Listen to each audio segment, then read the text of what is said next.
राहुल गांधी एक प्रेसमिट करुछंती कौन कहउछंती प्रेसमिट रे आसन देखिबा। हमारे मैनिफेस्टो में हमने लिखा था, देखिए दो तीन चीजें हैं। सबसे पहले जो शिक्षा का सिस्टम है उसको एक संगठन ने कैप्चर कर रखा है, अपने लोगों को हर पोस्ट पे यही डालते हैं। वाइस चांसलर्स की लिस्ट निकाल लीजिए, पता लग जाएगा। तो इसको रिवर्स करना होगा। दूसरी बात, मैनिफेस्टो में हमने साफ कहा कि पेपर लीक होने के बाद कार्रवाई करना एक बात है, बहुत जरूरी है और स्ट्रिक्ट से स्ट्रिक्ट कार्रवाई होनी चाहिए, मगर हमने यह भी कहा था कि पेपर लीक होने से पहले जो सिस्टम्स हैं, जो यूनिवर्सिटी के एग्जाम्स के रूल्स हैं, सिस्टम्स हैं, इनको फिर से असेस करना पड़ेगा, इनको स्टडी कर कर रीडिजाइन करना पड़ेगा। ये दोनों काम हमने अपने मैनिफेस्टो में साफ लिखे हैं और विपक्ष दबाव डालकर ये दो काम सरकार से करवाने की कोशिश करेगा।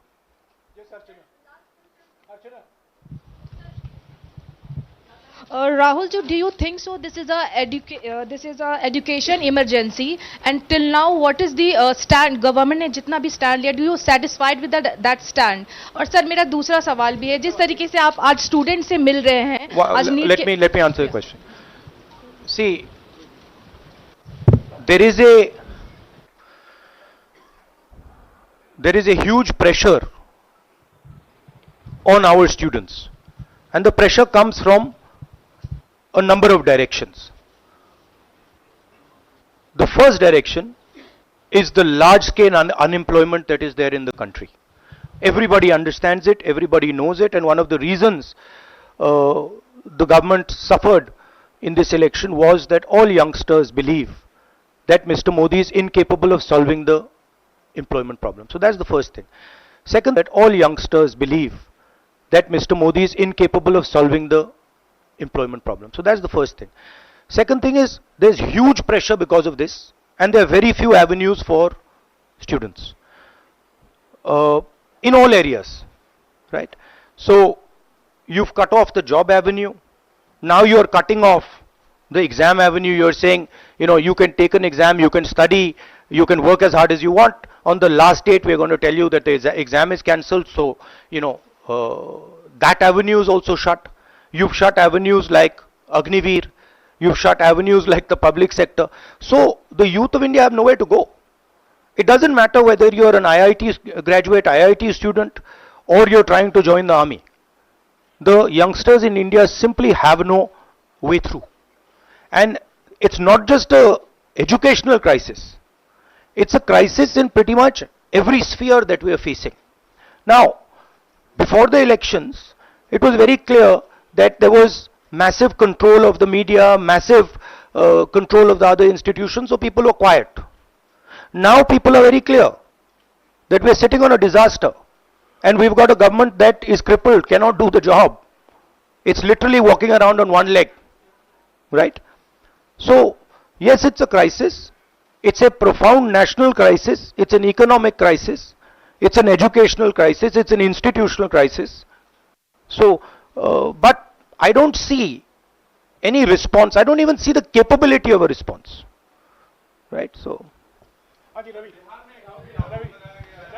हाँ नहीं 1 सेकेंड, बिहार का भैया हमने कहा है कि इंक्वायरी होनी चाहिए और जो भी जिन्होंने भी पेपर लीक कराया है उनके खिलाफ कार्रवाई होनी चाहिए।